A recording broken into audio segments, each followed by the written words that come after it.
இப்போ எது இது அப்படின்னு கரெக்டாக மிஸ்டர் சிவகுமார் அவர் என்கிட்ட கூட சொல்ல வேண்டாம். உங்களுக்கு உங்களை விட அவர் 7-10 பிரான்ச்சுக்கு மேனேஜர். அவர் எந்த டிபார்ட்மெண்ட்டுக்கு சார் மேனேஜர் நீங்கள்? மிஸ்டர் விஷால்.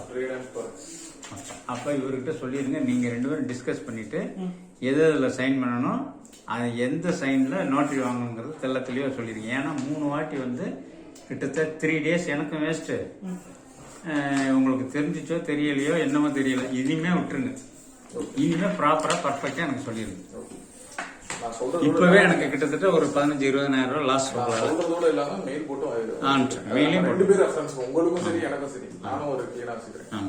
போட்டுட்டு நீங்களும் வெரிஃபை பண்ணிருங்க. இதை ஃபுல்லா இப்ப எனக்கு முன்னாடியே வெரிஃபை பண்ணுங்க. ரெண்டாவது சார், அவர் மெயில்ல வந்து கன்ஃபர்மேஷன் கொடுக்கணும் சார். நான் வந்து ஸ்கேன் காப்பி அவருக்கு இதெல்லாம் பண்ணிட்டு மெயில் அனுப்புறாரு இல்லையா?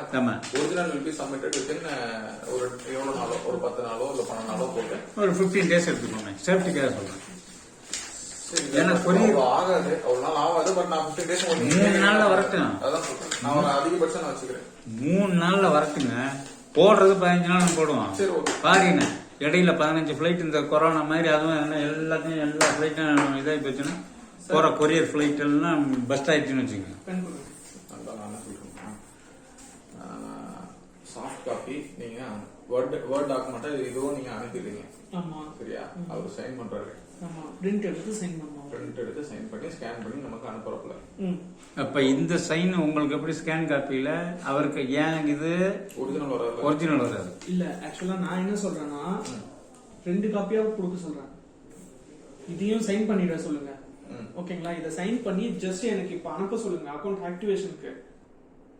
இப்ப ஆல்ரெடி கொடுத்ததெல்லாம் என்னாச்சு? அது ஓகே சார், அதை வச்சு நான் பண்ணி தரேன். பிளஸ் இந்த அட்ரஸ் எல்லாம் மாத்தி இருக்கோம்ல, நான் எடிட் பண்ணிருக்கேன் அட்ரஸ். அவர் அட்ரஸ் எல்லாம் போடாம வந்தது. நான் இப்ப உட்காந்து எழுதணும். அந்த அட்ரஸ் எல்லாம் இந்த அட்ரஸ்ல தான் அவர் இருக்காருன்னு எழுதணும்.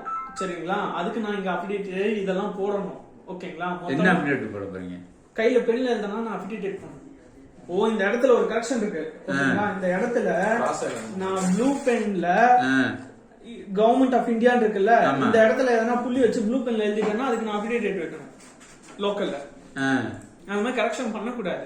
அப்போ கண்ணுக்கு பண்ணாம கரெக்ஷன் பண்ணாம எல்லாம் கொண்டு வாங்க. கிராஸ் சைன் வாங்கலாம், பட் அவர்கிட்ட சில அவர்கிட்ட எழுதி அவர் அட்ரஸ் தான் நம்ம எழுதணும். அப்ப கிராஸ் சைன் யார் பண்ணணும்? அவர் தான் போடணும். Counter sign. அதான் சொல்றேன், கவுண்டர் சைனும் போட்டு அனுப்ப சொல்லிருக்கேன். வாங்குறது ஒரே தானே. இல்ல ஜி, நான் டைப்பே பண்ணிட்டேன். அவள்தான் நோட்டரி வாங்க போறது. கேஸ் கிராஸ் சைன் போடுறதுல ஒன்றும் பிரச்சனை இல்லை. கிராஸ் சைன்னா கவுண்டர் சைன். இந்த மாதிரி இங்க ஒரு சைன் இங்க ஒரு சைன். ஏதாச்சும் உங்களுக்கு நாளைக்கு ஏதாவது எக்ஸ்ட்ராவா எழுதணும்னு தேவைப்படுச்சுன்னா திருப்பி நம்ம நோட்டரி. அது பிரச்சனை இல்லை. இல்ல அதெல்லாம் ஒரு லாயர். எல்லாம் நீங்க செய்யற தப்புக்கெல்லாம் அவர் இன்னொரு நாளைக்கு ஜவாப்தாரி அவரே. அது எனக்கு பிரச்சனை கிடையாது. இன்கேஸ் அந்த மாதிரி எதனா ஆச்சுன்னா நான் சிஹெச் அப்ரூவல் இல்ல பிஎம் அப்ரூவல் எடுத்து நான் ஃபார்ம் லாகின் பண்ண முடியும். அது பிரச்சனை கிடையாது. ஆனா ஒரிஜினல் கேட்பாங்க. எதுக்கு ஒரிஜினல் நீங்க ஆர்டர் பண்ணீங்கனாலும் சிஹெச்க்கு ஒரு மெயில் போட்டு கஸ்டமர் சிசில வச்சு அப்ரூவல் வாங்கி நான் பண்ண முடியும். அது பிரச்சனை கிடையாது. ஓகேங்களா? இதுல மட்டும் இவர் இங்க போடுறாருன்னு வைங்களேன், இதுக்கு பக்கத்துல அவர் போட்டு அனுப்பணும் சைன்.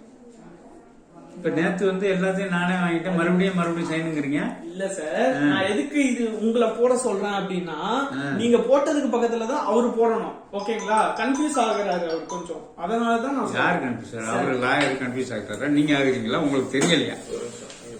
நான் என்ன சொல்றேன்னா, அவரை போய் சொல்லாங்க கன்ஃபியூஸ் ஆகுறாரு. நான் என்ன சொல்றேன்னா, உங்களை விட லட்ச மடங்கு படிச்சவர் அவரு. சரி, நான் என்ன சொல்றேன்னா, இதெல்லாம் நீங்க சார்கிட்ட சைன் வாங்கிட்டீங்களா? வாங்கிட்டேன். சார்கிட்ட சைன் வாங்கிட்டீங்க. சார் கிட்ட வாங்கிட்டேன். ஆல்ரெடி ஒரு நிமிஷம் பண்ணிடுறேன். அது பிரச்சனை கிடையாது. அவர் ஆல்ரெடி சைன் பண்ணதெல்லாம் இங்க அதை எடுத்து அவர்கிட்ட காமிங்க. இப்ப இல்ல ஒன்றும் பிரச்சனை இல்லை. நான் என்ன சொல்றேன்னா, இதை நீங்க சீல் எல்லாம் விட்டுருங்க. சாஃப்ட் காப்பி அவருக்கு அனுப்பிடுங்க. அவர் சைன் போட்டு அனுப்பட்டும். வெறும் சைன் போட்டு நோட்டரி போட்டு அனுப்பட்டும். நோட்டரி அவர் சைன் பண்ண சீல் போட்டு சார் கிட்ட சைன் இன்னொரு சைன் வாங்கிங்கன்னா ரெண்டுமே அதான் ஒரிஜினல். நீங்க ஸ்கேன் பண்ணிட்டு சார் ஸ்கேன் பண்ணி பிரிண்ட் எடுத்தா இவரோட சாரோட சைன் வந்துட்டு பிரிண்ட் மாதிரி இருக்கும். அவரோட ஒரிஜினல் வந்துட்டு ப்ளூ பிளண்ட்ல இருக்கும். திருப்பி சார் எப்படி மேல சைன் கொடுக்கணும். இப்ப நீங்க சொல்றத பார்த்தா எனக்கு மேற்கொண்டு ஒரு 3500 தண்ட செலவு வைக்கிறதுக்கு வந்து பண்றீங்க நீங்க. அப்படின்னா நான் கொரியர்ல அது ஒரு 7-8 நாள் ஆகி அதே தான் சொல்றாரு. வேஸ்ட். பட் என்னன்னா இது ஸ்கேன் பண்ணி அனுப்பணும்னு அவசியமே கிடையாது. நீங்க இது வேர்ட்ல வச்சிருக்கீங்களா? வேர்ட்ல வச்சிருக்கிறத வேர்டாவே அனுப்பி பிரிண்ட் அவுட் எடுத்துங்க. நான் சொல்றது நீங்க சொல்றது எனக்கு புரியுது ஜி. நான் என்ன சொல்றேன்னா, இந்த அனெக்சரைல ஃபர்ஸ்ட் அவர் சைன் பண்ணலைங்க. ஓகேங்களா? அதே மாதிரி பிஆர்ல அவர் பேர் இல்ல, நான் ஏன் சைன் பண்ணணும்னு கேட்டாரு. அதுதான் ரெண்டாவது அவரு ஸ்கேன் பண்ணி எனக்கு கொடுத்தாரு. ஓகேங்களா? இவரு சைன் பண்ணிட்டு ஒரு புள்ளி வச்சு இந்த இடத்துல நீங்களும் சைன் பண்ணி அனுப்புங்க நேற்று சார் சொன்னாரு. அவரு சொல்லிருந்தாரு. ஆமா, இந்த இடத்துல பாத்தீங்கன்னா பிரேமம் மட்டும் தான் இருக்கும். ரவிசங்கர் மாரசாமி எங்கேயுமே இதுல இருக்காது.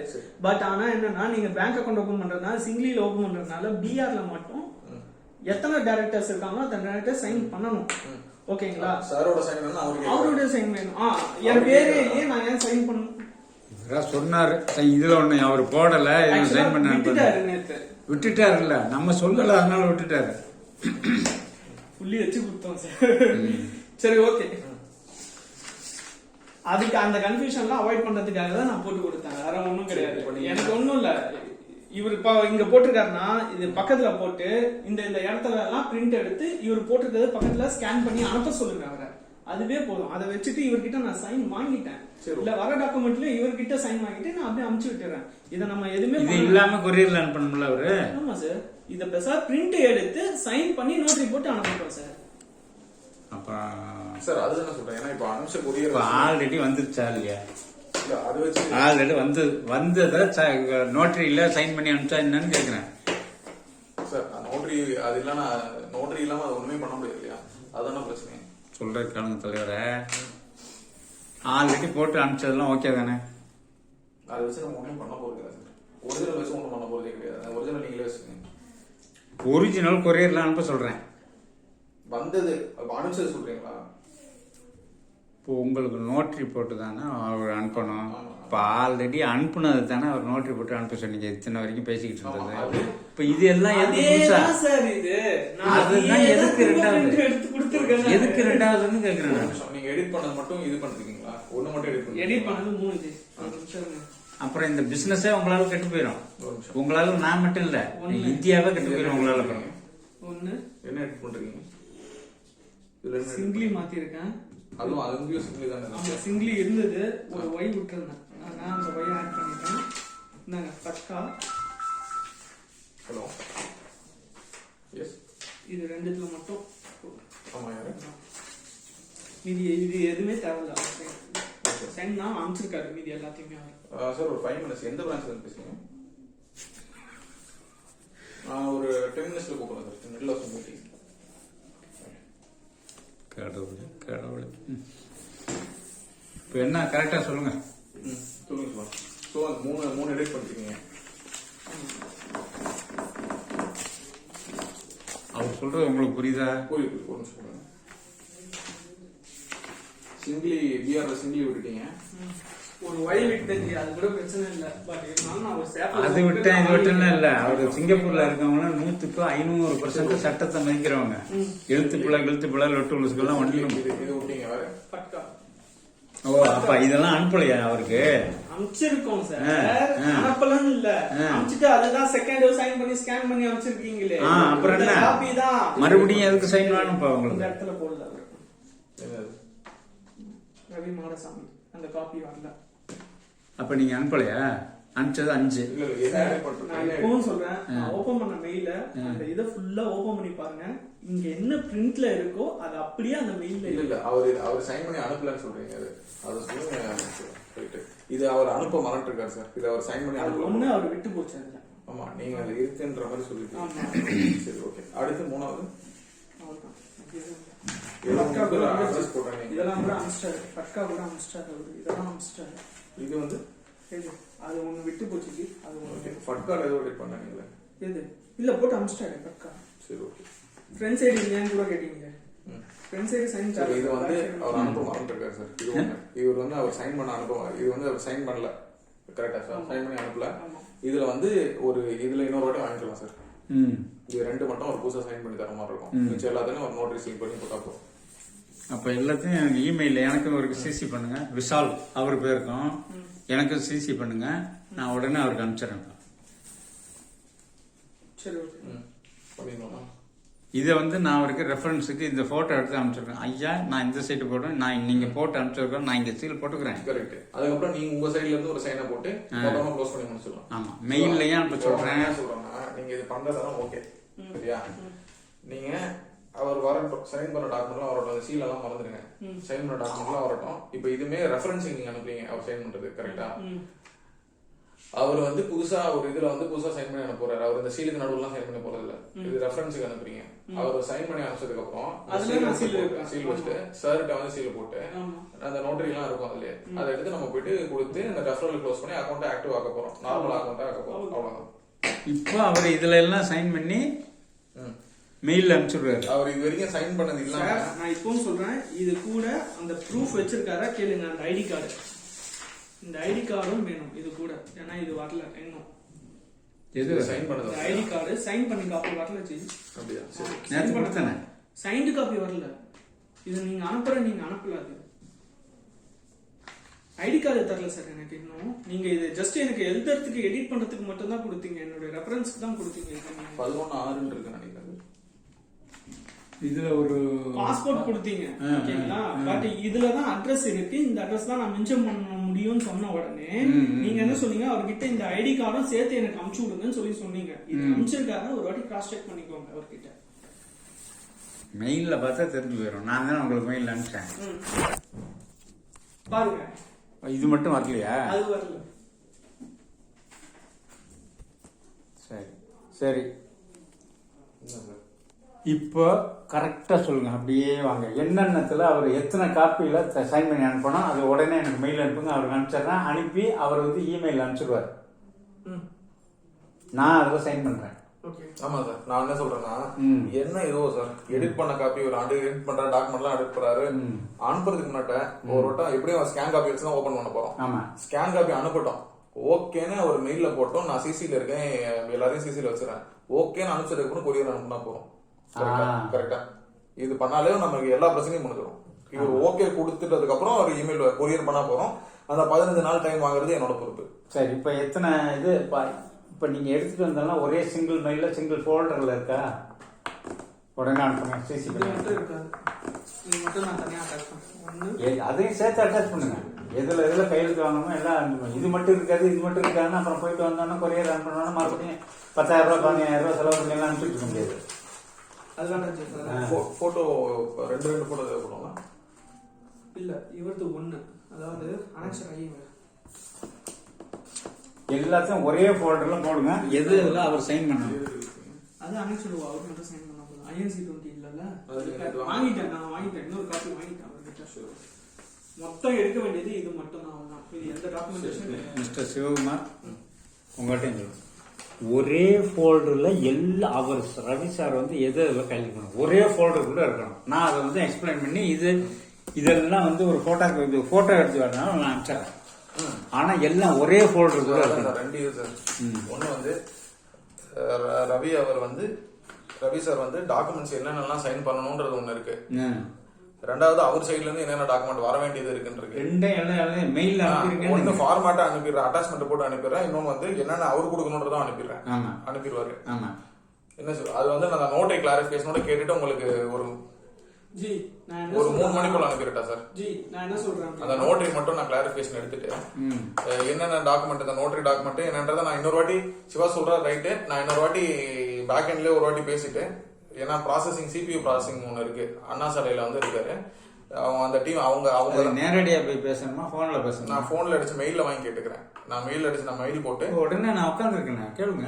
உடனே நடக்காது சார், மெயில் போட்டு அவன் ரெஸ்பாண்ட் பண்ணோம். ஏன்னா அவரெல்லாம் வந்து சென்னையில இருக்க எல்லா பிரான்ச்சுமே அவர் தான் ஹெட், ராஜ்குமார் கேஸ்வர போட்டு அவர்கிட்ட நீங்க மெயில போட்டு ஒரு ஒப்பீனியன் வாங்கிட்டு, ஏன்னா அப்பதான் எனக்கும் இருக்கும், நான் அவங்ககிட்ட சும்மா கமிட்மெண்ட் எதுவும் கொடுத்துக்க முடியாது. அவர்கிட்ட நான் மெயில் வாங்கிட்டு இதெல்லாம் எனக்கு ஓகே அப்படின்றதுக்கு அப்புறம் நான் வந்து ஈவினிங் போல டிராஃப்ட் பண்ணி சிவா மெயில் அனுப்ப சொல்லிடுறேன். அது பேஸ் பண்ணி அவர் ஸ்கேன் அனுப்பிட்டோம். ஸ்கேன் அனுப்பி சிவா ஓகேன்னு சொன்னதுக்கு எல்லாருமே நாங்க சிசில இருப்போம். உங்க மெயில் ஐடி கொடுங்க சார், எல்லாரும் சிசில இருப்போம். சிவா ஓகே, இதை வச்சு அக்கௌண்ட் நோட்டரைஸ் பண்ணி நீங்க கொடுத்தீங்கன்னா அக்கௌண்ட் ப்ரொசீட் பண்ணலாம் அப்படின்றதுக்கு அப்புறம் தான் அவர் கொரியர் அனுப்பணும். 15 நாள் அவர் கொரியர் அவர் ஸ்கேன் பண்ணி அனுப்பும் போதே வந்துட்டு 15 நாள் வந்து நமக்கு மேம் ஒரு 10 நிமிஷம் மேடம், ஒரு 10 நிமிஷம். இப்போ ஒரு ஸ்கேன் பண்ணி அனுப்பக்குள்ளேயோ வந்துட்டு the same original documents will be sent within 10 or 12 days or 15 days will reach you அப்படின்னு போட்டதுக்கு அப்புறம் அந்த மெயில நான் பிரிண்ட் அவுட் எடுத்து இந்த அக்கௌண்ட் ஓப்பனிங் டாக்குமெண்டோட எடுத்துட்டு போய் நான் கொடுக்கும் போது தான் வந்து என்னால அக்கௌண்ட்டை ஓபன் பண்ண முடியும். இது வந்து நம்ம 2 பேர் கிளாரிட்டிக்காகவே நம்ம வந்து இது பண்ணிக்கலாம். எனக்கும் அப்பதான் கிளாரிட்டி. ஏன்னா நான் உங்ககிட்ட கமிட்மெண்ட் கொடுத்துட்டு இல்ல இவரு ஏதோ மிஸ் பண்ணிட்ட மாதிரி இருக்க கூடாது. ஃபன் ஷாட்டா முடிச்சுட்டு நான் என்னோட டீம் கிட்டே கிளாரிபிகேஷன் வாங்கிக்கிறேன். அதாவது அவங்க ப்ராசஸிங் டீம் கிட்ட கிளாரிபிகேஷன் வாங்கிட்டு இன்னைக்கு ஈவினிங் குள்ள உங்களுக்கு வந்து மெயில் அனுப்பிடுறேன். நீங்க அனுப்புறதுல சிவா அனுப்பல நான் பாத்துக்கிறேன். மிஸ்டர் சிவா அனுப்பும்போது என் மெயிலுக்கும் விசால் உங்க மெயில் வந்து மீடியா பிரேம் l@gmail.com இது வச்சுக்கோங்க. அந்த இதுக்கும் சிசி இருக்கும், நானும் சிசி இருப்பேன், ஈவன் என்னோட பாசும் சிசி ரமேஷ்குமார்ன்றவரும் சிசில இருப்பாரு. எல்லாமே நான் பேசிக்கிறேன். நான் பேசி அதான் இப்ப இது வரைக்கும் நீங்க சொன்னது உங்கள் 2 பேருக்கும் உள்ள நாலேஜ் எல்லாம் சொல்றீங்க ஒரு கரண்ட் அக்கௌண்ட் ஓபன் பண்ணோம்னா. ஆனா இன்னமும் சில விஷயங்கள் வந்து உங்களுக்கு தெரியாத விஷயங்களை கேட்டுக்கிட்டு அதையும் சேர்த்து எல்லாம் இமெயில்ல சேர்த்து அனுப்பிச்சிருவீங்க. ஆமா, தெரியாத மேட்டர்னு இல்ல. நம்ம விஷயத்துல நான் 2 வாட்டி செக் பண்ணிக்கிறேன். சிவா சொல்றாரு okay correct, but processing team தான் ப்ராசஸ் பண்ணுவாங்க. நம்ம ஏன்னா எப்படி நான் இதாவதுன்னா அக்கௌண்ட் ஓப்பனிங் ஃபார்ம் எடுத்துட்டு போய் அண்ணா சாலையில போய் கொடுக்கணும். Private limited account, private limited வந்து அவன் தான் பார்த்து இது ஓகே இது ஓகே இது ஓகேன்னு கிளியர் பண்ணி அக்கௌண்ட் ஓபன் பண்ணுவான். சரியா, அவன்கிட்டே ஒரு வார்த்தை கேட்டுக்கிறேன். ஏன்னா நம்ம விஷயத்துல வந்து ரிஸ்க் எடுக்க தேவையில்ல. கரெக்ட் தானே சார்? ஏன்னா இன்னைக்கு அர்ஜென்டா போயிட்டு இப்ப அனுப்பிட்டு ஒரு 4 மணி நேரத்துக்குள்ள நம்ம அனுப்பணுன்றதுக்காக இருக்குது. அதுக்கு மேல எந்த வெரிபிகேஷன் அது இதெல்லாம் அது வரல இது வரல அப்படின்னு சொல்லிட்டு, ஏன்னா இப்பவே மிஸ்டர் சிவகுமார் இப்பவே சொல்லிடுறேன், உங்களால எனக்கு கிட்டத்தட்ட அவ்வளவு செலவு, இனியும் நஷ்டம் வந்துடக்கூடாது. அதனால ஃபைனலுக்கும் அதுக்கு மேல ஒரு டவுட்டும் இல்லை அப்படிங்கிற மாதிரி 2 பேரும் சேர்ந்து எனக்கு மெயில் அனுப்பிச்சு. சரிங்களா? இல்லையே பாத்தீங்கன்னா எல்லாமே இருப்பாங்க சார். அடுத்தடுத்த இதுல இருந்து டக்குன்னு எல்லாம் நடந்துரும். 2வது சார் கோயிங் ஃபார்வர்டு இந்த 30,000 20,000 ஓகே. இந்த நீங்க சொன்ன அந்த ரிமைனிங் அமௌண்ட் வந்து அது எவ்வளவு டியூரேஷன் வரும் சார்? அடுத்த 1 வருஷத்துக்குள்ளே வருமா இல்ல இது அந்த 8 கோடின்றத சொல்றீங்களா? பணத்து கூட 1 கோடியா 8 கோடியா 10 கோடியா அது ஆட்டோமேட்டிக்கா நான் செலவு பண்ண வந்துகிட்டே இருக்கும். இல்ல ஒரு அப்ராக்சிமேட்டா சொன்னீங்கன்னா நான் அப்ரூவல் வாங்கணும். மினிமம் வந்து ஒரு 6 months to 1 yearக்குள்ள வந்துடும். வேல்யூ வந்து 8 crore நான் போட்டுறேன். அவ்வளோ எக்ஸாக்டானு சொல்ல முடியாது. நான் சொல்லுங்க சார். 2000 ஒரு 5.5 போடுங்க. சிங்கப்பூர்ல இருந்து வருது. சரி, ஏன்னா அதெல்லாம் போடணுமா கவர்மெண்ட்? இதுல கவர்மெண்ட் கிடையாது. இதுபடி கவர்மெண்ட் படி நீங்க பாத்தீங்கன்னா ஒரிஜினல் வச்சு தான் அக்கௌண்ட் ஓபன் பண்ணணும். இது வந்து அவுட் ஆஃப் என்னோட ஓன் ரிஸ்க். அப்புறம் பாலாஜின்னு ஒருத்தர், இவன் இந்த பிரான்ச் இந்த இதோட பிரான்ச் ஹெட் அவரு கீழே ஒரு 40 பிரான்ச் இருக்கு. அவரோட ரிஸ்க்ல வந்துட்டு ஸ்கேன் காப்பி வச்சு ஓபன் பண்றாங்க. எதுக்கு நான் ரிஸ்க் எடுக்கணும்னு அவர் கண்டிப்பா கேட்பாரு. சார் கஸ்டமர் வந்து பொட்டன்ஷியல் கஸ்டமர் சார், இப்படிலாம் பொட்டன்ஷியல் இருக்குன்னு நம்ம போட்டு ப்ரொஜெக்ட் பண்ணி தான் வாங்கணும். இதுதான் வந்து உண்மை. அவங்க கிட்ட மறைக்கிறதுக்கு ஒன்றும் கிடையாது. ஏன்னா எல்லாத்துக்கும் வந்து இதை பண்ணி தர மாட்டாங்க. கரெக்டா சார்? அது இப்போ சொல்றீங்க. அது நான் சொன்னலாம் இங்கே மார்க்கெட்டிங் பண்ண. சரி சொல்லுங்க. அப்படி வச்சுதான் சார் நான் பண்ண முடியும். ஏன்னா நம்ம கேஸ் ஜென்யூன் கேஸ். இப்ப வேற யாராவது போயிட்டு வர்றவங்க எத்தனை பேரும் ஜென்யூனா தான் வருவாங்க. சரி ரைட் சொல்லுங்க. உங்களுக்கு தெரியாத ஒண்ணும் இல்ல, நியூஸ் பேப்பர்ல 1008 பாக்குறீங்க இப்படிதான் நடக்குது. அதுக்கெல்லாம் போயிட்டு ஏன்னா HDFC பொறுத்த வரைக்கும் எங்கேயா ஒண்ணு பிசுன்னு அடிச்சிருச்சு, எங்கேயா ஒண்ணு அடிச்சுதான், எவ்வளவு பெரிய ஆளா இருந்தாலும் சரி, நானா இருந்தாலும் சரி, என்னோட பாசா இருந்தாலும் அவருக்கு அடுத்த பாசா இருந்தாலும் சரி, எதனா ஒரு தப்பு நடந்துச்சுன்னா அடுத்த நாள் நான் வேலையில இருக்க மாட்டேன். அதனால யாரும் அப்ரூவல் கொடுக்கறதுக்கு வந்து 100 தடவை யோசிப்பாங்க. உன்னை நம்பிதான் கொடுக்குறான்னு யோசிப்பாங்க. ஸோ அப்படின்னும் போது எனக்கு அதான் அந்த டீடைல்ஸ் தான் தேவைப்பட்டுச்சு. ஸோ அதான் சார் நான் பண்ணித்தரேன். நான் உங்களுக்கு என்ன சொல்றேன்னா, உங்களுக்கு கிளீனா நான் வந்து மூவ் ஆக வேண்டும். இன்னைக்கு எனக்கு அனுப்ப போறீங்களே மிஸ்டர் சிவகுமார் வந்து 3வது நாள் 3 நாள் அது எல்லா டவுட்டும் கிளியர் ஆயிடுச்சான்னு கேட்குறேன். சார் ஏன்னா நான் பட்ட அவஸ்தை தம்பி, உங்களுக்கு தெரியாது. அதை பற்றி பணத்தை பற்றி உங்களுக்கு தெரியவே தெரியல. மாதம் எவ்வளோ சம்பளம் உங்களுக்கு? 60,000? 25. உங்களுக்கு தெரியல யாருமே. ஒரு பிசினஸ்னா சாராவது ஒன்றும் பிரச்சனை இல்லை. உங்களுக்கு கிளியர்ல வேற ஏதாவது சொல்லணுமா? கரெக்டா 100% கிளியர்ல. உங்களுக்கு கம்யூனிட்டி டாக்குமெண்டேஷன் பட் வெளி பேங்க்ல நீங்க கொடுத்தீங்கன்னா உங்க டாக்கு கூட சிட்டி பேங்க்ல அதெல்லாம் வந்து அடுத்து கம்பேர். இப்பதான் சொல்றேன், don't compare any others. Don't compare. Sir வந்திருக்கேன். இல்ல நான் எங்கே நான் போகல, ஒரு பிரச்சனையும் இல்ல. நான் ஆபீஸ் ஓபன் பண்ணோம்னா அவங்கவுங்க வரவழைச்சு ஆபீஸ்ல உட்காந்து சைன் பண்ணி நான் ஓபன் பண்ணிடுவேன். இப்போ இவர் வந்ததுனால நான் 3 நாள் வந்து இது ப்ராசஸ் நடந்துகிட்டு இருக்கு. அவங்களுக்கு வந்து இவர் நடந்துகிட்டு இருக்காரு, நடக்கலையேன்னு தெரிஞ்சிச்சுன்னா என் மேல உள்ள மொத்த ட்ரஸ்டும் குறைஞ்சு போயிடும் அவங்கனால. அவங்களுக்கு அது யாருனால? இவருக்கு விவரம் தெரியாதனால நான் போயிடும். நம்ம ஒன் ஷாட்ல முடிச்சிடலாம். சரி, அப்ப எப்போ எத்தனை மணிக்கு ஒரு மெயில் அனுப்புவாரு? நான் இன்னைக்கு ஈவினிங் கூட அனுப்ப வச்சிடறேன் சார். ஏன்னா நம்ம ரொம்ப அர்ஜென்ட் பட்டு அவங்க கிட்ட இது பண்ணி நம்ம மாத்திக்கிட்டு அனுப்பிட்டா தொந்தரவு. நான் பொறுமையா நம்ம டிலே ஆனது இன்னைக்கு ஈவினிங் கூட நான் அனுப்ப வச்சிடறேன். சரி, இது என்ன தனியா வச்சிருக்காரு? நான் என்ன சொல்றேன்னா, பாவம் அந்த சிவகுமார் தெரியலன்னு இவங்க சொல்லி கொடுங்க. ஆனா உங்களுக்கு ஒரு விஷயம் தெரியல, அதையும் கரெக்டா காட்டுங்க. நான் டைரக்டா தான் சொல்றேன். அது நான் உங்ககிட்ட முடிஞ்ச சார் பண்ணிடலாம் சார் சொல்றது எல்லாரும் சொல்லிடுவாங்க. எல்லாரும் ஞானி கிடையாது. ஏன்னா நீங்க படிச்சுட்டு வந்தது வந்து மெக்கானிக்கல் இன்ஜினியரிங், வேலை பார்க்கறது வந்து பேங்க்ல. அதனால தெரியாம இருக்கலாம். தெரிஞ்சுக்கிட்டு கஸ்டமர்கிட்ட சொல்லுங்கன்னு சொல்றேன். அதான் சொல்றேன். நான் இப்ப எனக்கு இது என்னோட இது கிடையாது. ஆக்சுவலா சொல்ல போனா இது பாக்குறது என்னோட இதுவே வேலையே கிடையாது. ஃபாரெக்ஸ் இது அக்கௌண்ட் இதுதான் இருக்கு. நான் எங்க இன்வால்வ் ஆகும்னா இப்ப நாளைக்கு ஃபண்ட்ஸ் வருதுன்னு சொல்றீங்க, ஃபாரின் ஃபண்ட்ஸ் வருதுன்னு சொல்றீங்க, அதை வந்து கன்வெர்ட் பண்றது, இல்ல அது உங்களுக்கு பிரச்சனை இல்லாம எடுத்துட்டு வருது, அதுல எதுவும் மிஸ்டேக் ஆகாம பண்றது, இல்லன்னா நாளைக்கு இவர் வந்து இவரோட முதல் 20,000 அனுப்பும் போதே வந்துட்டு இவர் வந்து இவரோட பேங்க்ல மிஸ்டர் ரவி சார் வந்து இவரோட பேங்க்ல சில டீடைல் கொடுத்து அனுப்பணும். அப்படி கொடுத்தா மட்டும் தான் அந்த பணத்தை இந்தியாவுக்குள்ள கொண்டு வர முடியும். அது வந்து ஆர்பிஐயோட இதுபடி. இல்லன்னா அந்த ஃபண்ட்ஸை திருப்பி எடுத்து அதெல்லாம் கரெக்டா வந்துடும் அவர் அக்கௌண்ட்ல.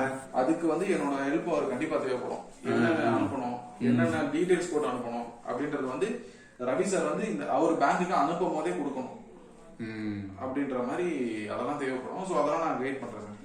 சரி, அதெல்லாம் நான் பண்ணி தரேன் சார். இப்போ இந்த 10,000 ரூபாய் செக் கொடுத்துருக்கேன், அதெல்லாம் அப்படியே இருந்து இன்னைக்கு சாயந்தரம் இன்னைக்கு எல்லாம் வந்துடும். உங்களுக்கு மெயில் வந்துடும். இவர் ஓகே அப்படின்னதுக்கு அப்புறம் அவர் கொரியர் அனுப்பிச்சா போறோம். நானும் பாத்துக்கிறேன். நானும் என்னோட டீம் வச்சு நான் அதை பாத்துக்கிறேன். சரி, ரைட். அதை கரெக்டா பார்க்க சொல்லுங்க. சரி சார், கண்டிப்பா. அந்த பையனுக்கு ஒன்றும் தெரியல. சாரி, பையன் சொல்லக்கூடாது. நீங்கள் ஆபீசர்ஸ், நீங்க வந்து HDFC ஆபீசர்ஸ். என்னைய 3 நாளா அலைய வச்சு கிட்டத்தட்ட அவர்கிட்ட இப்போ எவ்வளோ அவங்க அனுப்பிச்ச கொரியருக்கு செலவு 3,500 ரூபா. ஓகே, அது யார் பண்ண தப்பு? நான் பண்ண தப்பா? சரி, இல்ல சொல்லுங்க, நீங்களே சொல்லுங்க. சரி, ஏன்னா அவர் கேட்டா சொல்லிட்டேன்றாரு, உங்ககிட்ட சொல்றேன்றாரு. ஏன்னா அவருக்கு முன்னாடி தாங்க இங்க உட்காந்து கொரியர் பண்ணிட்டீங்களா, இது அப்படியே எடுத்து கொரியர் அனுப்புங்கன்னு சொல்றேன். சரி, இந்த அந்த அம்மா பக்கத்துல இருக்காங்க சார். அந்த லாஸ் நான் உங்களுக்கு என்ன பண்ணணுமோ அதை நான் பண்ணி கொடுத்துறேன். கோயிங் ஃபார்வர்ட் பண்ண முடியும் சார், பண்ண முடியும். அப்படியா? இது பண்றேன். ஏன்னா நான் உங்களுக்கு அதை நான் என்னென்ன சொல்றேன், அக்கௌண்ட்ல ஓபன் பண்ணதுக்கு அப்புறம் என்ன பண்ண முடியுமோ நான் அதை அந்த 3,500 கிளியர் பண்ணிடலாமா? 3,500ன்றது கிடையாது. அதுக்கேற்ற மாதிரி நான் என்னோட சைட்ல பெனிஃபிட் பண்ணி தரேன். ஏன்னா நீங்க சிங்கப்பூர் டாலர்னும் போது ரேட் எந்த ரேட்ல எங்க கன்வெர்ட் பண்ணுவீங்க சார்? இன்னும் அங்கேயே பண்ணி தான் நான் அனுப்புவேன். அனுப்ப மாட்டாங்க சார். சிங்கப்பூர் டாலரா அனுப்பிச்சாதான் உங்களுக்கு வந்து இது பண்ண முடியும். இங்க கன்வெர்ட் அங்க வந்து எப்படி வருது எப்படி போகுதுன்னே பண்ண முடியாது. இங்க ஃபைலிங்க்கு வந்து உங்க கம்பெனி ஃபைலிங்ல இருந்து எல்லாமே பிரச்சனை ஆகும். அவர் இங்க அனுப்புறதே வந்து சிங்கப்பூர் டாலர்ல தான் அனுப்பணும். ஓ, அதுலதான் நீங்க கன்வெர்ட் பண்ணும்பொழுது இங்க கொஞ்சம் கன்வெர்ட் பண்ணும்போது நான் உங்களுக்கு என்ன பெஸ்ட் பண்ணி தர முடியுமோ நான் பார்த்து பண்ணி. அதுல உங்களுக்கு கமிஷன் நிறைய கிடைக்குமா? கமிஷன் கிடையாது. அது எல்லா பேங்கோட பையிங் ரேட் செல்லிங் ரேட்னு ஒன்று இருக்கும். ஓ, அந்த ரேட்டு பிரகாரம் தான் பண்ணுவோம். ஆமா, அந்த ரேட் வந்து ரேட்டே நான் ஃபிக்ஸ் பண்ணுவேன். சோ அது என்னன்றது அதனாலதான் இவ்வளவு ரிஸ்க் எடுக்கிறீங்களா? 8 கோடி 10 கோடின்னு தெரியும். உண்மையை சொல்லணும் அப்படிதான் சார். அதுல மறைக்கிறதுக்கு உண்மை இருக்குது. எல்லா கஸ்டமர்ஸும் இது பண்றது. ஆமா சார், நான் என்ன நீங்க அதான் சார், நம்ம நீங்க படம் எடுக்கிறது ஒரு லாபத்துக்கு தான் எடுக்கிறீங்க. அதெல்லாம் தப்பு சொல்லல. அது 2 மினிட்ஸ் கீழ போயிட்டு சரி, இது எடுத்துக்கிறீங்களா? கிளியரிங் மட்டும் போயிட்டு வந்துறேன். சாரும் கிளம்புறாரு, நீங்க டாக்குமெண்ட்ஸ் மட்டும் வச்சுக்கங்க. நீங்க வெச்சுக்கோங்க. ஒரு 2 மினிட்ஸ் செக் மட்டும் எடுத்துட்டு வந்துறேன். கிளியரிங் டைம் ஆயிடுச்சு. சரி, ஒரே ரைட். அதான் சார். சோ அதுல வந்து நான் வந்தவனா நான் கிளம்புறேன். நீங்க கிளம்புறீங்களா? ஆமாங்க சார், அப்புறம் போக வேண்டியது இருக்கு. சரி சரி சரி. இவர் கரெக்டா பாத்துருவாரா பார்க்க மாட்டாரா? அதெல்லாம் ஒன்றும் பிரச்சனை சார், நான் பாத்துக்கிறேன். ஆனா ஒரு விஷயம் உங்களுக்கு தெரியல, அதையும் கரெக்டா பாத்துருங்க. ஆமாம் சார், ஏன்னா அது என்னோட வட்டிகள் கிடையாது. அது வந்து நான் எனக்கு கேள்விப்பட்ட வரைக்கும் சொல்றது கரெக்ட் தான். நான் இருந்தாலும் ஒரு 2வது ஆள்கிட்ட செக் பண்ணிக்கிறது பெஸ்ட். செக் பண்ணிக்கிறது தப்பு இல்லை. தெரியல, செக் பண்ணிக்கிறது தப்பு இல்லை சார். அந்த அம்மாலாம் இருக்காங்க, அவங்களுக்கு என்னன்னு தெரியல சார். நான் செக் ஒன்றும் தெரியாதா? ஒன்றும் தெரியாதுன்னு இந்த விஷயம் தெரியாதான்னு கேட்குறேன். அவங்க தான் செக் பண்ணுவாங்க. அப்புறம் இதெல்லாம் தெரியல. அவங்க பக்கத்துல இருந்து அவங்க ஃபார்மை பார்த்தாங்களா இல்லையா எனக்கு தெரியல. அவங்க கவனிச்சிருக்க மாட்டாங்கன்னு நினைக்கிறேன். ஆனா இந்த டிபார்ட்மெண்ட்டுக்கும் உங்களுக்கும் சம்பந்தம் இல்லை. சம்மந்தம் இல்லைன்னா ஃபார்ம் எழுதுறது ஃபார்ம் ஃபில் பண்றது என்னோட இது கிடையாது. ஆனா நீங்க எதுக்காக இதுல இன்வால்வ் ஆயிருக்கீங்கன்னா இந்த ஒரு கஸ்டமர் நம்ம ஃபாரின் விட்டு போயிடக்கூடாது. ஏன்னா ஃபாரின் எக்ஸ்சேஞ்ச் வரும்போது உங்களுக்கு ஒரு நல்ல அமௌண்ட் கிடைக்குங்கிறதுனால. நல்ல அமௌண்ட்ன்றது இல்லாம ஃபாரின் கஸ்டமர்ஸ் ஏதோ என்ன மாதிரி இன்னொரு 10 வந்துச்சுன்னா அது ஒரு பேங்குக்கும் சரி உங்களுக்கு. ஃபாரின் கஸ்டமர்ஸ் எங்க இன்வால்வ் ஆகிறாங்களோ நான் இன்வால்வ் ஆகணும். கம்பெனி வந்துட்டு சிங்கப்பூர் டைரக்டர் இருக்காரு அப்படின்றதுனாலதான் வந்து நான் இன்வால்வ் ஆயிருக்கேன். என்னோட இன்வால்வ்மெண்டே அங்கதான் இருக்கும். இருக்கும்போது நான் இன்வால்வ் ஆகணும். சரி சார், கம்பல்சரி. ஆமா, என்னோட பிரான்ச் கீழ வருதுன்னா அது வந்து என்னோட பொறுப்பு தான். பிரான்ச் வந்து சிங்கப்பூர் இதுல வந்து எதுவும் தப்பு பண்ற கூடாது அப்படின்றதுக்கு. ஏன்னா அது பண்ணிட்டாங்கன்னா என் வேலை தான் வந்து முடியும். நான் வந்து இது எதுவும் பண்ணல, என்னோட வேலை இல்லாம பண்ணல. பட் இவரு கரெக்டா பண்ண வைக்க வேண்டியது என்னோட வேலை தான். இப்போ 1 கோடி ரூபா வந்துச்சுன்னு வைங்களேன், இப்போ அனுப்புறாரு. இப்போ ஃபர்ஸ்ட் எனக்கு வந்து இப்போ இன்னொரு 10 நாளுக்குள்ள அனுப்பிச்சுடுறாரு. சரி, 10 நாளுக்கு ஒரு ரூபா அனுப்பிச்சுடுறாரு. அதுக்காட்டி அந்த ஒரிஜினல் வந்துடும். ஒரிஜினல் வந்துருச்சுன்னா அது கன்வெர்ட்க்கு ஏன்னா அதை எடுத்து நம்ம ஆர்டிஸ்ட்லாம் நான் கொடுத்து அட்வான்ஸ் கொடுத்து எல்லாம் சைன் வாங்கணும். அப்போ அதில் உங்களுக்கு எவ்வளோ கிடைக்கும்? 1 ரூபான்னா 1 crore. 1 crore வராது சார். அதாவது சிங்கப்பூர் டாலர் ஒரு $50,000 வச்சுக்கோங்க சார். சரி, $10,000 வச்சுக்கோங்க. நீங்க 53 ரூபான்றது மார்க்கெட்ல பாக்குறீங்க. ஆமா, எதுல பாக்குறீங்க சார் 53ன்றது? ஜென்ரலா உலகம் ஃபுல்லா அதான போட்டுருக்கு. இல்ல நீங்க எதுல பாக்குறீங்க? கன்வெர்ட்டர்ங்கிறது பார்ப்போம். அதாவது கூகுள்ல தட்டி பாப்பீங்க. கூகுள்ல தட்டி நீங்க பார்க்கும்போது கீழே வந்து இருக்கும் எக்ஸின்றதுதான் உலகம் ஃபுல்லா யூஸ் பண்ற ஒரு இது exi.com. அதான் அந்த கன்வர்ஷன் ரேட்ஸ் எல்லாம் வரும். சரி, அதுல நீங்க பார்க்கும்போது வந்துட்டு கீழேயே காட்டும். இது வந்து மார்க்கெட்டோட ட்ரேடபிள் கரன்சி, ட்ரேடிங் ரேட் தான். மார்க்கெட் ரேட் தான், ட்ரேடிங் கரன்சி கிடையாது. This rate cannot be used for trading purpose. இப்போ HDFC கிடையாது, இந்தியாவில் உள்ள எல்லா பேங்கா இருந்தாலும் பேங்கோட வாங்குற விலை விற்கிற விலைன்னு ஒண்ணு இருக்கும். அண்டர்ஸ்டாண்டிங்காக சொல்றேன். நான் என்ன சொல்றேன்னா, அதான் வெளியில அதுல போட்டிருக்கிறதுக்கு 52ன்னா நீங்க 51 ரூபாய்க்கு தான் வாங்குவீங்க. அந்த மாதிரி 50.5 அது மாறும். அதான் பர்சன்டேஜ் வச்சு தான் வாங்குவீங்க. ஆமா, நாங்க HDFC வாங்குறதே அந்த ரேட்டுக்கு தான் இருக்கும்னு வச்சுக்கோங்க. டிஃபரன்ஸ் வச்சு தான் வாங்குவோம். நான் என்ன சொல்றேன், இப்ப நீங்க நம்மளுக்கு காசு உள்ள வருது, ஒரு 1 லட்சம் டாலர் உள்ள வருது, 53 லட்சம் எடுத்து நமக்கு 2 லட்சம் வரும். எடுத்தோடனே 2 லட்சம் டாலர் வருது. உள்ள வரும்போது நம்ம ஒரு ரேட்டு கொடுப்போம். மார்க்கெட் ரேட் வந்து என்ன இருக்கும், அதுக்கு கம்மியா தான் இருக்கும். கண்டிப்பா அதுக்கு கம்மியா தான் பேங்க் ரேட் இருக்கும். பேங்க் வாங்குற ரேட் இருக்கும். அந்த வாங்குற ரேட்லயே உங்களுக்கு கொடுக்க மாட்டாங்க கண்டிப்பா. அதுக்கு ஒரு என்ன ரேட் இருக்கும், அது என்னன்னு உங்களுக்கு நான் அந்தந்த காலையில மாறும், இல்லைன்னா ஒரு நாளைக்கு 2-3 வாட்டி மாறும். அது ஒண்ணு இருக்கு. அந்த ரேட்லயே உங்களால திருப்பி அனுப்ப முடியுமா சொல்லுங்க? வாங்குற விலை விற்கிற விலை இருக்கு. சோ அதுக்கேற்ற மாதிரி மாறும். சோ அதுலதான் வந்து நான் உள்ள வருவோம் சார். அதுல நான் என்ன பண்ணி தர முடியுமோ நான் பண்ணி தரேன். என்னோட பவர்ஸுக்கு அப்பாற்பட்டு இந்த லாஸ் நான் என்ன கவர் பண்ண முடியுமோ நான் பண்ணி தரேன். அதனாலதான் நான் சொல்றேன். ஆனா இது எங்க இந்திய கவர்மெண்ட் பேங்கா இருந்தாலும் அதுதான், பிரைவேட் பேங்கா இருந்தாலும் அதுதான். எல்லாம் டாலர்ன்றது யாரு சார் வாங்க முடியும் சொல்லுங்க? எல்லா பேங்க்கும் வாங்கி தான் வைக்கும். யாருக்கிட்ட டாலர், US டாலர் எப்படி இந்த பேங்க் வச்சிருக்கோம் சொல்லுங்க? அங்க வந்து போடும் ஸ்டேட் பேங்கா இருந்தாலும் சரி, இண்டஸ்இண்ட் பேங்கா இருந்தாலும் சரி, எந்த ஒரு ICICI இருந்தாலும் சரி, எல்லா பேங்க்கும் டாலரை வாங்கிக்கும், கஸ்டமருக்கு விற்கும். இல்லைன்னா உங்ககிட்ட இருந்த டாலரை அவங்க வந்து 2 லட்சம் போடுறாங்கன்னா இந்த பேங்க் வந்து அதை வாங்கி எனக்கு கன்வெர்ட் பண்ணி தருதுன்னு அர்த்தம். ஆமா, அந்த டாலரை வச்சு அந்த டாலரை வாங்கி வச்சுக்கோம். அதுக்கு இந்தியாவுக்குள்ள இந்த நான் இப்ப என் பக்கத்து வீட்டுக்காரர் வந்து என் பேங்குக்கு போடுறாருன்னா அதுல எந்த சிக்கலும் இல்லை. அவரு இப்ப நம்ம ஊர் காசு தானே போடுறாரு. அதான் இதுவே இது எங்கேயுமே கிடையாது. அது நீங்க என்ன சொல்றது, ஈவன் நீங்க அனுப்புனீங்கன்னா கூட, நீங்க இங்க இருந்து டாலர் அனுப்புறீங்க, அப்ப ரவி சாருக்கு போகுது, ரவி சாருக்கு இப்ப $20,000 போகுது. அவங்க மட்டும் அவங்களும் டாலர் இது பண்ண போறது இல்ல. நம்ம US டாலர்ல அனுப்புறோம்னா இப்ப அவங்களும் கன்வர்ஷன் ஆகி தான் போவோம். சரி, கரெக்ட் தானே சார்? சரி, ஓகே. இப்ப இந்த வேலை எல்லாம் முடிஞ்சு போச்சு. இவர் இனி தப்பு பண்ணி எதுவும் என்ன மிஸ்டேக் பண்ணி எதுவும் பண்ணிட மாட்டாரு? பண்ண மாட்டாரு சார். நான் மெயில்ல இருக்கேன். அதை வந்து நீங்க வந்து செக் பண்ணி உங்களுக்கும் ஒரு வேலை தெரியலன்னு நீங்க இன்னொரு ரமேஷ் சொன்னீங்களே, அவர் என்ன டிபார்ட்மெண்ட்? அவரு என்னோட மேனேஜர் தான், என்னோட பாஸ் தான். ஓ, உங்க டிபார்ட்மெண்ட் தான். அப்ப நீங்க வந்து யாரு வந்து இந்த இதெல்லாம் ப்ராசஸ் பண்றாங்களோ அவர்கிட்ட நான் மெயில் வாங்கிட்டு, மெயில் கன்ஃபர்மேஷன் வாங்கிட்டு, அதுக்கு மேட்ட வந்து நம்ம என்ன பண்ணணுமோ பண்ணிடலாம். சரி, ரைட்டு. நான் இப்போ அவர் இது இங்க இருந்தா ஒன்றும் பிரச்சனை இல்லையா? அவர் எடுத்துப்பாரு சார். நான் அவர் எடுத்து நான் இங்க வேணா உட்காந்துருக்குமா? இல்ல சார் நீங்க இப்ப இது பண்றதா கிளம்பிக்கிறதா கூட கிளம்பிக்கலாம். நீங்க ஏதாவது அர்ஜென்ட் இருக்க மாதிரி இருக்கும். எனக்கு ஒன்றும் அர்ஜென்ட் இல்லை, எனக்கு இதுதான் வேலை இன்னைக்கு. சரி, ஏன்னா நீங்க வந்து அவர் பண்றதுக்கு ஒண்ணு கிடையாது. இதை முடிச்சு விட்டு தான் நான் வெளியில போகணும். ஓகே, ஏன்னா வெயில வர்றதுக்கு ஈவினிங் பக்கம் தான் ஆகும். சரி. ஸோ அதுதான் ம்.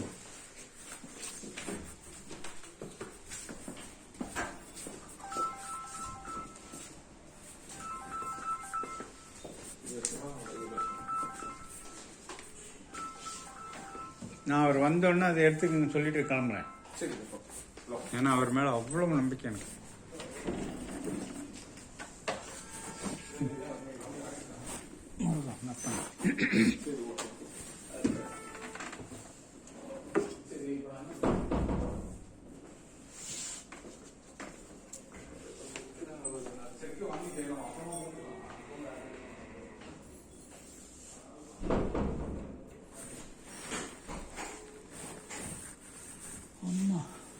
நேற்று நீங்க எல்லாம் செக் பண்ணி நான் கூட எல்லாம் விட்டு அனுப்பிச்சாங்க பாத்தீங்களா? உங்களுக்கு ஞாபகம் இருக்கு இல்லையா? அதில் ஏகப்பட்ட குளறுபடி, மறுபடியும் அது வேணும் இது வேணும், எல்லாம் கையெழுத்து வேணும், மறுபடியும் அது வேணும், நோட்டரி வேணும் அதுன்னு சொல்றாங்க. வேற ஒன்றும் இதில் யார் தான் செக் பண்ணுறாங்கன்னு தெரியல. இப்போ இங்கே இந்த பேங்க்ல நீங்கள் தான் செக் பண்ணுவீங்களா? ஆ, நீங்கள் தான் ஆஃபீஸராக இருப்பீங்க. ஆமாம், நீங்கள் நேற்று இங்கே தானே இருந்தீங்க.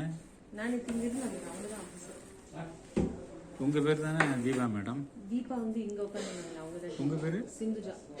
நீங்க இந்த பக்கம் உட்கார்ந்திருந்தீங்களோ? சரி சரி.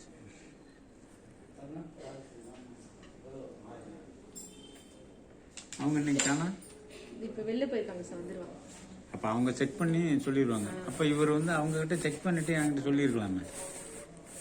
அது சொல்லாம காலையில் ஒரு ஃபோன், மத்தியானம் ஒரு ஃபோன், அங்கேருந்து கொரியர் அனுப்பிச்சு 3000-4000 ரூபா இப்போ தண்டமாக வந்து வேஸ்ட் ஆகிடுச்சு. 3 நாள் வேறு வேஸ்ட் ஆகிடுச்சு.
Professional.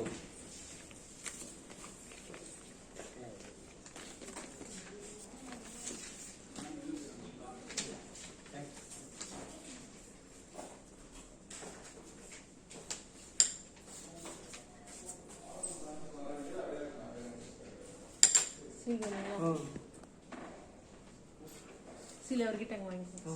அது சரி, அந்த பாக்கல. Yeah.